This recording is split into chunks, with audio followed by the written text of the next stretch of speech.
¿Quiénes fueron los fariseos, saduceos y escribas? Los rivales religiosos de Jesús explicados. Durante el ministerio terrenal de Jesús, varios grupos religiosos se cruzaron en su camino. Entre ellos, los fariseos, los saduceos y los escribas fueron algunos de los más prominentes y también de los más desafiados por el mensaje del reino de Dios. Aunque todos eran parte del sistema religioso judío del siglo I, tenían diferencias marcadas en doctrina, práctica y poder político. Esta exposición profunda y detallada tiene como objetivo explicar quiénes eran, qué creían, cómo interactuaban entre sí y por qué se oponían al mensaje de Jesús. Al final, reflexionaremos sobre las lecciones que podemos aprender hoy al conocer a estos grupos. Capítulo 1. Contexto histórico del judaísmo del siglo I. Para entender bien a estos grupos, necesitamos situarnos en el contexto histórico del judaísmo en tiempos de Jesús. El pueblo de Israel había pasado por múltiples conquistas, primero los asirios, luego los babilonios, los persas, los griegos y finalmente los romanos. Cada una de estas dominaciones dejó su marca en la cultura y religión judía. En este entorno nació una variedad de grupos que respondían de diferentes formas a los desafíos de la época. Mientras algunos buscaban aislarse, otros cooperaban con los poderes extranjeros, y otros trataban de mantener viva la pureza de la ley mosaica. Entre esos surgieron los fariseos, los saduceos y los escribas. Capítulo 2. Los fariseos. Origen e historia. Los fariseos surgieron durante el período del Segundo Templo, aproximadamente en el siglo II a.C., como una reacción contra la helenización promovida por el Imperio griego. El nombre fariseo proviene del hebreo perushim, que significa separados. Se veían a sí mismos como apartados del mundo impuro, celosos de la ley y defensores de las tradiciones de sus antepasados. Doctrinas principales. Los fariseos creían en la Torá escrita, los primeros 5 libros de la Biblia, pero también en una tradición oral que interpretaba y ampliaba la ley. Afirmaban que Moisés recibió no solo la ley escrita, sino también una interpretación oral, transmitida de generación en generación.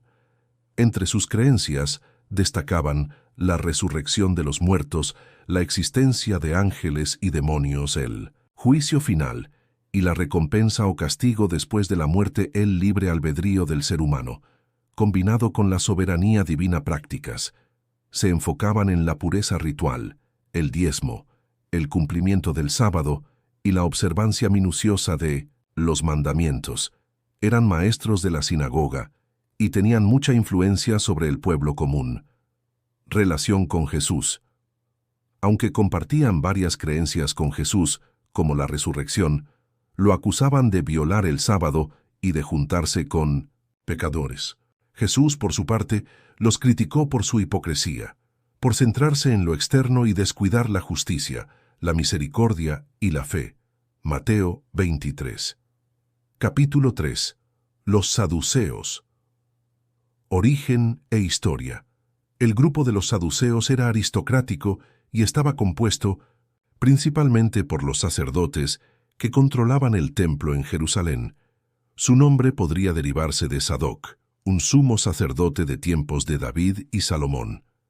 Aparecieron también en el período del Segundo Templo. Doctrinas principales. Diferencia de los fariseos, los saduceos aceptaban solamente la Torá escrita y rechazaban la tradición oral. Su racionalismo los llevaba a negar doctrinas que no estaban claramente expresadas en los 5 primeros libros de Moisés. No creían en la resurrección de los muertos ángeles o espíritus, la vida después de la muerte prácticas. Como grupo sacerdotal, estaban centrados en el culto del templo, los sacrificios y la administración religiosa. Eran colaboracionistas del Imperio Romano, lo que les aseguraba poder político y estabilidad económica. Relación con Jesús. Los saduceos confrontaron a Jesús en temas doctrinales, especialmente sobre la resurrección. Mateo 22, 23, 33. Jesús refutó sus argumentos usando la misma Torá que ellos aceptaban, mostrando su desconocimiento de las Escrituras y del poder de Dios. Capítulo 4. Los escribas, origen y rol. Los escribas eran estudiosos de la ley. Su labor comenzó como copistas y evolucionó hasta convertirse en expertos en interpretación legal. Muchos de ellos eran fariseos, aunque no todos. Eran considerados las máximas autoridades en cuanto al texto sagrado y su aplicación. Funciones: copiar fielmente los textos sagrados, interpretar la ley y adaptarla a la vida diaria, enseñar en las sinagogas, servir como jueces y consejeros religiosos, relación con Jesús. Jesús los criticó por su orgullo, por atar cargas pesadas sobre el pueblo y por no vivir conforme a lo que enseñaban. En Mateo 23, los agrupa con los fariseos en sus denuncias. Capítulo 5. Jesús y los líderes religiosos. Jesús no vino a abolir la ley, sino a cumplirla. Sin embargo, denunció el uso erróneo que estos grupos hacían de la autoridad espiritual. En Mateo 23, pronuncia una serie de ayes contra los fariseos y escribas, destacando su hipocresía. A los saduceos los confrontó en debates doctrinales. Su mensaje de gracia, humildad y justicia chocaba con el legalismo, el orgullo y la corrupción. Capítulo 6. Reflexiones para hoy. Conocer a los fariseos, saduceos y escribas no es solo un ejercicio histórico. Nos lleva a examinar nuestra propia vida espiritual. ¿Estamos enfocados solo en las apariencias religiosas?